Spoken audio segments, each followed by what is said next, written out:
Members major Robert और ट्रिनी के साथ ऑस्ट्रेलिया के एक छोटे से टाउन में पहुंची। उन्हें खबर मिली थी कि इस इलाके में एक बेहद खतरनाक तरह की फंगस देखी गई है। बताया जाता है कि सालों पहले नासा की एक टूटी हुई सैटेलाइट का एक हिस्सा यहाँ पर क्रैश हुआ था। शायद उसी से ये फंगस निकली है। इसके बाद तीनों ने हैजमेट सूट पहन लिए और अपने बॉडी कैम्स को ऑन करके पूरे इलाके को सर्च करना शुरू किया। जब ग्रुप ने पूरे इलाके को चेक किया तो वहाँ 14 घर और 12 गाड़ियां थी, लेकिन उन्हें एक भी इंसान नहीं मिला। फिर आखिरकार उन्हें वो टैंक मिल गया। मार्टिन ने देखा कि लोकल लोगों ने उसे आलू और साबुन से बना हुआ लिक्विड बनाकर साफ करने की कोशिश की थी। फिर मार्टिन्स ने एक मैग्नीफाइंग ग्लास की मदद से टैंक को ध्यान से देखा। थोड़ा जांचने के बाद उसे समझ आया कि आलू का वो मिक्सचर टैंक के अंदर लीक हो गया था और उसी ने फंगस को बढ़ावा दिया। सिर्फ थोड़ा सा पानी मिलते ही वो फंगस बहुत तेजी से बढ़ सकता था। वहीं पर मार्टिन्स को एक हरा निशान भी दिखा।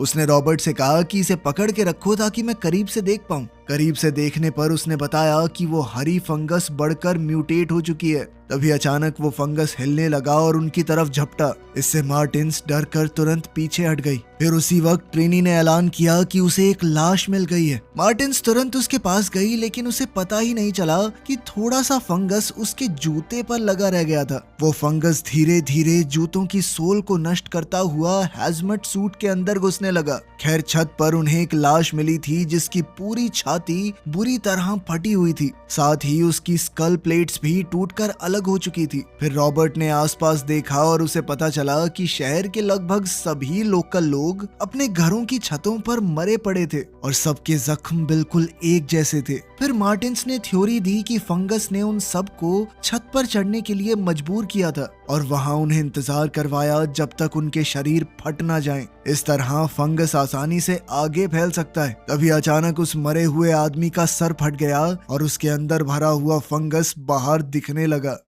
इसके बाद मार्टिन्स वापस टैंक के पास गई ताकि सैंपल इकट्ठा कर सके। उसने बताया कि शायद दोबारा एंट्री के वक्त कोई फंगस टैंक के शेल में घुस गया होगा, जिसका मतलब था कि एक नई प्रजाति पैदा हो चुकी है। फिर जैसे ही सैंपल मिल गया तो ग्रुप वहां से निकलने लगा, लेकिन इसी दौरान फंगस मार्टिन्स के शरीर के अंदर घुस चुका था। उसे अचानक बहुत तेज गर्मी महसूस होने लगी। जल्द ही उसे चक्कर आने लगे और उसका चलना तक मुश्किल हो गया। तभी अचानक मार्टिन्स ने अपने हेलमेट के अंदर ही हरे फंगस की उल्टी कर दी। इसके बाद फंगस ने धीरे धीरे उसके दिमाग पर काबू कर लिया और अब वो बार बार सिर्फ एक ही शब्द बोल रही थी, स्प्रेड स्प्रेड। फिर मार्टिन्स जल्दी से गाड़ी की तरफ भागी। ये देखकर ट्रिनी ने तुरंत अपनी बंदूक निकाल ली, लेकिन जैसे ही मार्टिन्स गाड़ी चलाकर उसकी तरफ आई तो रॉबर्ट ने ट्रिनी को धक्का दे दिया। गाड़ी सीधा रॉबर्ट से टकरा गई, जिससे उसकी पीठ बुरी तरह जख्मी हो गई। अब वो हिल भी नहीं पा रहा था। फिर मार्टिन्स ने ट्रिनी की बंदूक छीनने की कोशिश की। ट्रिनी उसे रोकने की पूरी कोशिश कर रही थी, लेकिन रोक नहीं पाई। आखिरकार बंदूक मार्टिन्स के हाथ लग ही गई, लेकिन उसी पल मार्टिन्स को थोड़ी देर के लिए वापस होश आया और अब उसे समझ आ गया था कि उसने क्या कर दिया है। उसी पल उसने एक बहुत बड़ा फैसला किया। मार्टिन्स ने अपने हैजमेट सूट की एयर ट्यूब हटा दी और उसके छेद में बंदूक चला दी ताकि वो अपनी कुर्बानी देकर फंगस को आगे फैलने से रोक सके। इसके कुछ घंटों बाद हम देखते हैं कि फौज उस टाउन में पहुंच गई थी ताकि फंगस के कुछ सैंपल्स इकट्ठा कर सके, और जैसे ही वो वहां से निकल गए तो पूरा टाउन उड़ा दिया गया। इसके बाद सैंपल को अमेरिका में एक कड़ी सिक्योरिटी वाली फैसिलिटी में ले जाया गया, जहां उसे कोल्ड स्टोरेज में रख दिया गया। इस तरह कई साल बीत गए और धीरे धीरे इस फंगस को भी भुला दिया गया। अब साल 2026 आ गया। अब वो जगह एक स्टोरेज कंपनी बन गई थी। एक सुबह हम ट्रेविस नाम के एक आदमी को देखते हैं जो काम पर आया तो उसका मैनेजर ग्रिफिन उसे परेशान करने लगा। ग्रिफिन चाह रहा था कि ट्रेविस उसकी मदद करे क्योंकि वो बिल्डिंग को लूटने का प्लान बना रहा था, मगर ट्रेविस ने सीधा मना कर दिया। ग्रिफिन ने उसे धमकाया और आखिर में ट्रेविस को मजबूरी में सिर्फ इतना मानना पड़ा कि वो गैंग के लिए दरवाजा खोल देगा। फिर उस शाम मैरी अपनी स्टोरेज यूनिट को देखने गई। ट्रेविस उस वक्त वहीं था और उसने मैरी से थोड़ी बहुत बातचीत करने की कोशिश की, लेकिन मैरी अभी बहुत जल्दी में थी। फिर जब ट्रेविस उसे एलिवेटर तक छोड़ने गया तब उसे एक बीप करने की आवाज सुनी, लेकिन उसने सोचा कि शायद कोई छोटी सी टेक्निकल प्रॉब्लम होगी। उधर अपनी स्टोरेज यूनिट के अंदर मैरी ने अपने बूट से एक बंदूक निकाली। फिर उसने अपने मर चुके पति की फोटो देखी और धीरे धीरे उसे हैप्पी एनिवर्सरी विश किया। वो कुछ गलत करना चाहती थी लेकिन इतनी हिम्मत नहीं जुटा पाई। तभी अचानक ट्रैविस को फिर से वही बीप करने की आवाज आई। इस बार उसने रेडियो से अपनी नई कोवर्कर नायोमी को कॉल किया। जल्द ही नायोमी लॉबी में आई लेकिन उसे कोई आवाज नहीं सुनाई दी। तब दोनों एक दूसरे से थोड़ी बातचीत करने लगे और नायोमी की नजर ट्रैविस के टैटू पर पड़ी। तभी नायोमी के फोन पर एक कॉल आया। उसने थोड़ी देर किसी से बहस की और फिर फोन काट दिया। लेकिन तभी नायोमी को भी वो बीप होने की आवाज सुनाई दी। फिर फोन काट दिया। लेकिन तभी नायोमी को भी वो बीप होने की आवाज सुनाई दी। वहीं दूसरी तरफ नॉर्थ कैरोलिना में रॉबर्ट को अचानक गवर्नमेंट का फोन आया। उसने पहले अपनी पत्नी से कहा कि सब कुछ ठीक है। फिर उसने एक तिजोरी खोली और अपना पुराना सैटेलाइट फोन निकालकर अपने पुराने बेस को कॉल किया। वहां एबिगेल ने उसे बताया कि उन्हें टेम्परेचर में गड़बड़ी का अलर्ट मिला है। ये सुनकर रॉबर्ट काफी गुस्सा हुआ। उसने कहा कि इस फंगस को हल्के में लिया जा रहा है, मैंने देखी है, उसकी ताकत बहुत खतरनाक है वो। इधर फैसिलिटी में ट्रैविस और नायोमी को पता चल गया था कि ये बीप वाली आवाज दीवार के पीछे से आ रही है। इसी बीच नायोमी को दोबारा से कॉल आई। इस बार उसने कॉल को नजरअंदाज कर दिया और बताया कि ये उसके बच्चों के बाप का कॉल है। फिर उसने कहा कि दीवार को तोड़ के हमें देखना नहीं चाहिए कि आवाज कहाँ से आ रही है। लेकिन ट्रैविस ने इससे साफ मना कर दिया क्योंकि वो अपनी नौकरी नहीं खोने वाला इस सब के पीछे। इतने में नायोमी ने ट्रैविस का टैटू देखकर हिसाब लगा लिया कि वो शायद जेल से आया है। वो उससे लगातार गुजारिश करती रही कि देखते हैं ना, जब तक ट्रैविस मान नहीं गया। आखिरकार ट्रैविस औजार ले आया और दीवार में एक छेद कर दिया। उसी छेद के पीछे एक खुफिया कमरा मिला जिसमें एक बड़ा सा कंप्यूटर सिस्टम लगा हुआ था। तब ट्रैविस ने अंदर जाकर उसे देखा लेकिन नायोमी को तुरंत समझ आ गया कि ये टेम्परेचर मॉनिटरिंग का कंट्रोल पैनल है। फिर जब उन्होंने दीवार का एक और हिस्सा तोड़ा तब नायोमी भी ट्रैविस के साथ कमरे में आ गई। ट्रैविस ने बताया कि ये बिल्डिंग पहले फौज इस्तेमाल करती थी। वहीं दीवार पर एक मैप लगा हुआ था और नायोमी ने तुरंत उसकी फोटो ले ली। जब उसका ध्यान गया कि नीचे और भी लेवल हैं, तो वो देखना चाहती थी कि आखिर क्या है यहाँ पर। लेकिन ट्रैविस ने बिल्कुल मना कर दिया। लेकिन नायोमी फिर से उसे मनाने लगी। आखिरकार ट्रैविस गुस्से से बोल पड़ा कि मैंने लोगों की बात कुछ ज्यादा ही मानी आज तक और उस चीज ने जेल तक पहुंचा दिया। ये सुनकर नायोमी ने तुरंत अपनी जिद के लिए माफी मांगी। मगर फिर ट्रैविस को समझ आ गया कि अगर मैं नहीं गया तो ये लड़की बिना मेरे चली जाएगी। इसीलिए आखिर में वो उसके साथ चलने को गया। फिर दोनों एक अलमारी के अंदर दरवाजा मिला। वो दरवाजा पहले से ही बंद लग रहा था। उस दरवाजे पर ट्रैविस ने एक जोरदार लात मारी और दरवाजा खुल गया। वहीं अंदर एक खुफिया कमरा निकला। जैसे ही वो अंदर गए 1 सेकंड के लिए अलार्म बज गया। खैर फिर दोनों ने आसपास देखा तो वहाँ पर 70 के दशक के पुराने इक्विपमेंट पड़े थे जिनके अंदर हैजमेट सूट्स भी थे। वहीं कॉरिडोर के आखिर में उन्हें नीचे जाने वाली सीढ़ी की एंट्रेंस मिली। जब उन्होंने अंदर झांक कर देखा तो पता चला कि ये तो लगभग 500 फीट नीचे जा रही है। इसीलिए नायोमी ने ट्रैविस को पहले नीचे उतरने को कहा। आखिरकार नीचे पहुंचकर दोनों को एक दरवाजा मिला जिस पर लिखा था DTR एक्सेस ओनली।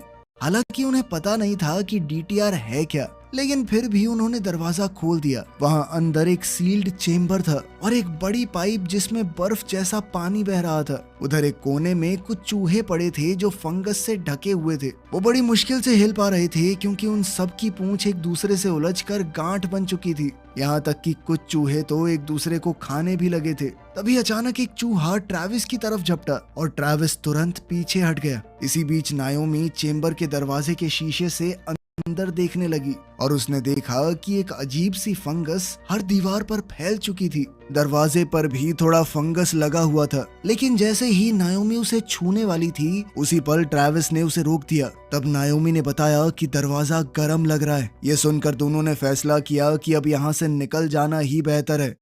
वहीं बाहर माइक अपनी गाड़ी पार्क कर रहा था और उसने गुस्से में स्टीयरिंग व्हील पर जोर से हाथ मारा। फिर वो अपनी बंदूक को घूरने लगा और नायोमी को कॉल किया, जिससे खुलासा हुआ कि वो उसके बच्चों का बाप है। मगर नायोमी ने कॉल नहीं उठाया तो माइक ने एक वॉइस मेल छोड़ दिया जहाँ वो चिल्ला ही रहा था कि नायोमी उसके फोन क्यों नहीं उठा रही। उसने बताया कि मैं बहुत बड़ी मुश्किल में हूँ। तभी अचानक उसकी गाड़ी के ट्रंक से आवाज सुनाई देने लगी। वो चेक करने गया और ट्रंक का दरवाजा हिलता हुआ देखकर डर गया। जैसे ही उसने ट्रंक खोला तो पता चला कि जो बिल्ली उसे मरी हुई लग रही थी वो असल में जिंदा है। माइक ने उस पर गोली चलाने के लिए सॉरी कहा, लेकिन तभी बिल्ली ने पलट कर दिखाया कि उसके चेहरे का आधा हिस्सा फंगस की वजह से गायब हो गया था। अब बिल्ली ट्रंक से बाहर कूदकर जमीन पर फंगस की उल्टी करने लगी। फिर वो गाड़ी की छत पर चढ़कर एंटीना तक चली गई, जहां एंटीना ने उसके सर को चीर कर रख दिया। उसी पल उसका पूरा शरीर फट गया और उसका गंदा खून माइक और पास खड़े कुछ हिरनों पर पड़ गया। अब फंगस तुरंत माइक के दिमाग की तरफ बढ़ रहा था, जिससे वो अचानक गिर पड़ा और कई मिनटों तक उल्टी करता रहा। फिर फंगस ने उसके दिमाग पर कब्जा कर लिया और उसे और लोगों को ढूंढने का हुक्म दिया। अब माइक समझ चुका था कि उसे नायोमी को ढूंढना है। बंदूक उठाकर वो बिल्डिंग के अंदर चला गया और एक जख्मी हिरन भी उसके पीछे पीछे आने लगा। उधर डीटीआर प्लेन के अंदर रॉबर्ट मार्टिन्स की मौत का वीडियो देख रहा था। तभी उसे वेस्ली का कॉल आया, जो उनकी डिवीजन का नया लीडर बन चुका था। वेस्ली को लगा कि रॉबर्ट शायद एक बंद केस को लेकर कुछ ज्यादा ही सोच रहा है और शायद ये सिर्फ एक टूटे हुए सर्किट का मुद्दा हो। इसी पर दोनों के बीच में छोटी सी बहस हुई। फिर कॉल कट गया और इसके कुछ देर बाद एबिगेल का फोन आया। उसने बताया कि मैंने ऑस्ट्रेलिया वाली रिपोर्ट पढ़ ली है और वो रॉबर्ट की तरफ थी। रॉबर्ट ने उसे ट्रिनी के लिए एक मैसेज दिया जिसमें आइटम 7 का जिक्र था। तभी वेस्ली ने एबिगेल को पर्सनल फोन पर बात करते देख लिया, तो एबिगेल ने तुरंत बहाना बना दिया कि वो अपने बॉयफ्रेंड से प्रेगनेंसी के बारे में बात कर रही थी ताकि वेस्ली उसे डिस्टर्ब न करे। इधर फैसिलिटी में ट्रैविस और नायोमी ने इंटरनेट पर डीटीआर सर्च किया और पता चला कि इसका मतलब है डिफेंस थ्रेट रिडक्शन एजेंसी। फिर जैसे ही वो अलमारी से बाहर निकले, वो ये देखकर हैरान हो गए कि एक हिरन एलिवेटर में जा रहा है। ट्रैविस समझ ही नहीं पाया कि ये कैसे मुमकिन है और तब हमें एक फ्लैशबैक दिखाया गया। असल में सालों पहले ये फंगस अपनी कंटेनमेंट से बाहर निकल गया था। वो दरवाजे के एक छेद से बाहर आ गया था। फिर एक कॉकरोच ने ये फंगस खाया और वो भी इन्फेक्ट हो गया। फिर एक चूहे ने उसे पकड़ने की कोशिश की और फंगस उसकी नाक पर चिपक गया। कॉकरोच वेंट्स के जरिए वहां से निकलता हुआ सड़क तक पहुंच गया, जहां माइक की गाड़ी ने उसे कुचल दिया। वहीं से फंगस टायर्स के जरिए ऊपर चढ़ा और ट्रंक के अंदर घुस गया। इसी तरह वो मर चुकी बिल्ली जिंदा हुई। अब हम प्रेजेंट में ट्रैविस और नायोमी को लॉबी की तरफ भागते हुए देखते हैं, लेकिन वहां उन्होंने हिरन को एलिवेटर से बाहर आते देखा। जैसे ही हिरन ने उन्हें देखा, वो सीधा उनकी तरफ दौड़ा। तब नायोमी ने एन मौके पर ट्रैविस को साइड में खींच लिया और उसी वक्त अचानक से हिरन का शरीर फट गया। इससे उसके सींग उड़कर दीवार में घुस गए थे। तभी माइक भी एलिवेटर से बाहर आया और चिल्लाते हुए बोला कि मैंने अपने माँ बाप की बिल्ली को गोली मारी थी, लेकिन वो पता नहीं कैसे दोबारा जिंदा हो गई। अब उसने बंदूक निकाली और उन पर चिल्लाया कि अपना मुंह खोलो, क्योंकि वो उनके मुंह में उल्टी करना चाहता है। ये देखते ही ट्रैविस और नायोमी तुरंत भाग गए और माइक ने गोलीबारी शुरू कर दी। गोलियां चलने की आवाज से मैरी की नींद खुल गई। इधर माइक उनका पीछा कर रहा था, इसीलिए दोनों किसी स्टोरेज यूनिट में छुप गए। मगर दिक्कत ये थी कि दरवाजा जाम था और वो ढंग से बंद नहीं हो रहा था। तभी माइक कॉरिडोर से गुजरा, लेकिन उन पर उसकी नजर नहीं पड़ी। तभी अचानक उनसे एक फ्लैश लाइट नीचे गिर गई, पर ट्रैविस ने एन मौके पर उसे अंदर खींच लिया और माइक उन्हें नजरअंदाज करके आगे बढ़ गया। फिर दोनों ने चैन की सांस ली, लेकिन जैसे ही ट्रैविस पीछे हटा, उसने गलती से कुछ चीजें गिरा दी, जिससे और ज्यादा आवाज हो गई। फिर थोड़ी देर में माइक वापस आ गया और अंदर हाथ डालकर उन्हें पकड़ने की कोशिश की। उसी पल ट्रैविस और नायोमी ने मिलकर दरवाजे को जोर से धक्का दिया और आखिरकार बंद कर दिया। उसी पल माइक को अपना हाथ बाहर खींचना पड़ा, जिसमें उसकी उंगलियां टूट चुकी थी और खून बह रहा था। फिर नायोमी ने इंटरनेट पर मदद के लिए नंबर ढूंढना शुरू किया। वहीं दूसरी ओर एयरपोर्ट पर रॉबर्ट को ट्रिनी पिक करने आई और उसे बताया कि स्टोरेज यूनिट तक जाने से पहले हमें आइटम 7 लाना पड़ेगा। तभी एबिगेल का कॉल आया और उसने बताया कि फैसिलिटी से एक सिविलियन लाइन पर है। फिर उसने दोनों कॉल्स कनेक्ट कर दी और अब नायोमी ने सीधा रॉबर्ट को पूरी सिचुएशन बताई, जबकि माइक बाहर दरवाजे पर जोर जोर से मार रहा था। सब कुछ सुनने के बाद रॉबर्ट ये समझ चुका था कि फंगस नए तरीके से फैल रहा है। उसने नायोमी से वादा किया कि वो जल्द ही वहां पर पहुंच रहे हैं और फिर उसे कुछ जरूरी आदेश दिए। उसने साफ कहा कि फंगस को किसी भी हाल में छूना मत, सब छुपे रहो और रॉबर्ट या एबिगेल के अलावा किसी से इस बारे में बात मत करना। खैर रॉबर्ट के फोन काटते ही ट्रिनी ने कहा कि शायद ये दोनों तो जिंदा नहीं बच पाएंगे। इधर ट्रैविस और नायोमी बात कर रहे थे कि क्या इस फंगस इन्फेक्शन को ज़ॉम्बी माना जा सकता है, लेकिन तभी अचानक बाहर से आवाज आई। पता चला कि ग्रिफिन अपनी गैंग के साथ स्टोरेज लूटने आया था। जैसे ही वो अंदर आए तो उन्होंने लॉबी में 12 सिंगे की वो फटी हुई लाश देखी। ग्रिफिन ने तुरंत रेडियो उठाकर ट्रैविस को धमकाना शुरू किया, साले तूने मेरा बिजनेस बर्बाद कर दिया एकदम। इसके बाद वो लोग टीवी चुराने के लिए एक यूनिट में घुस गए। उधर रॉबर्ट और ट्रिनी एक फेंस पार करके एक घर में घुसे, जहां उन्होंने एक बक्सा खोला और आइटम 7 निकाला। मगर वापस निकलते वक्त घर के मालिक ने उन्हें रोक लिया और उसके हाथ में हथियार था, लेकिन वो तो ट्रिनी का बेटा निकला। ट्रिनी ने उसे समझाया कि कोई नहीं बेटा, आराम से सो जाओ, कुछ सामान लेना है फिर हम चले जाएंगे। फिर बाहर आकर रॉबर्ट ने ट्रिनी को डांटा कि इतनी खतरनाक चीज घर में रखना गलत है, लेकिन ट्रिनी को कोई परेशानी नहीं लगी और उसने रॉबर्ट को गले लगा लिया। फिर उसने कहा कि आगे तुम अकेले जाओ, क्योंकि अब वो पहले की तरह तेज नहीं रही, अगर साथ चलेगी भी तो रास्ते में रुकावट ही बनेगी। उधर ड्राइव करते वक्त रॉबर्ट ने एबिगेल से बात की और कहा कि अगर बारिश हो गई तो ये फंगस बहुत तेजी से फैलेगा, फिर इसे रोक पाना शायद मुमकिन ही ना हो। अब उसने सैटेलाइट का एक्सेस मांगा, क्योंकि फंगस वाले शरीर रेडार पर जरूरत से ज्यादा गर्म दिखते थे। मगर इसके लिए एबिगेल को कुछ खास लोगों से बात करनी पड़ी। उधर फैसिलिटी में ट्रैविस वहां से निकलना चाहता था, लेकिन नायोमी ने मना किया, क्योंकि बाहर और ज्यादा खतरा है। इस बात पर दोनों के बीच में बहस हुई और ट्रैविस जीत गया, तो अब वो दोनों ही यूनिट से बाहर आ गए। फिर कॉरिडोर्स में छुपते छुपाते उन्होंने देखा कि माइक का शरीर और ज्यादा खराब हो गया है। थोड़ी देर बाद माइक ने कुछ चोरों को एक यूनिट में पकड़ लिया और उनके चेहरे पर फंगस वाली उल्टी करके उन्हें भी इन्फेक्ट कर दिया। फिर उसने दरवाजा बंद कर दिया ताकि फंगस उन पर कब्जा ले ले।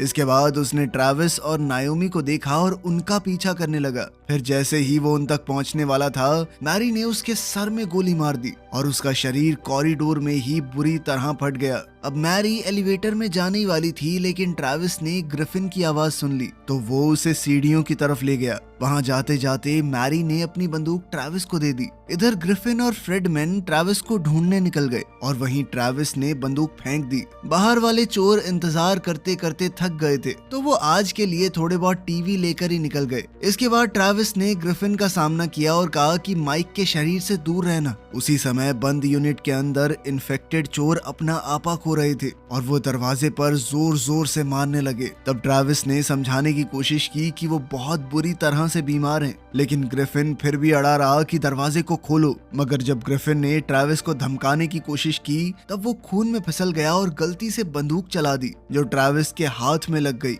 अब जख्मी ट्रैविस धीरे धीरे यूनिट के पास जा रहा था, लेकिन उसने दरवाजा खोलने की बजाय उसे बंद कर दिया। इससे पहले कि ग्रिफिन कुछ कर पाता, नायोमी ने उस पर फायर एक्सटिंग्विशर चला दिया। इससे पूरा कॉरिडोर धुंध से भर गया और इस मौके का फायदा उठाकर ट्रैविस और नायोमी वहां से भाग निकले। वहीं फ्रेडमैन अब ग्रिफिन से तंग आ चुका था, तो वो बंदूक लेकर उससे लड़ने गया, लेकिन ग्रिफिन ने उसे देखते ही मुक्का मारा। फिर ग्रिफिन ने यूनिट के अंदर वाले चोरों से कहा कि चाबी तुम्हारे ही पास है, बाहर फेंको। ये सुनकर उन्होंने दरवाजा थोड़ा सा उठाया और चाबी बाहर दी, लेकिन जैसे ही ग्रिफिन ने दरवाजा खोला तो अंदर के लोगों की हालत देखकर उसकी सांस सूख गई। फ्रेडमैन डर के मारे वहां से पीछे हट गया, लेकिन अचानक वो खून पर फिसल कर गिर पड़ा और अब फंगस उस तक पहुंच चुकी थी, जिससे वो भी इन्फेक्टेड हो गया। उधर यूनिट के अंदर एक चोर ने कहा कि मुझे कुछ ठीक नहीं लग रहा, और अगले ही पल उसके शरीर के चीथड़े उड़ गए। वहीं जब ट्रैविस और नायोमी बिल्डिंग से बाहर निकले, तब उनकी मुलाकात रॉबर्ट से हुई।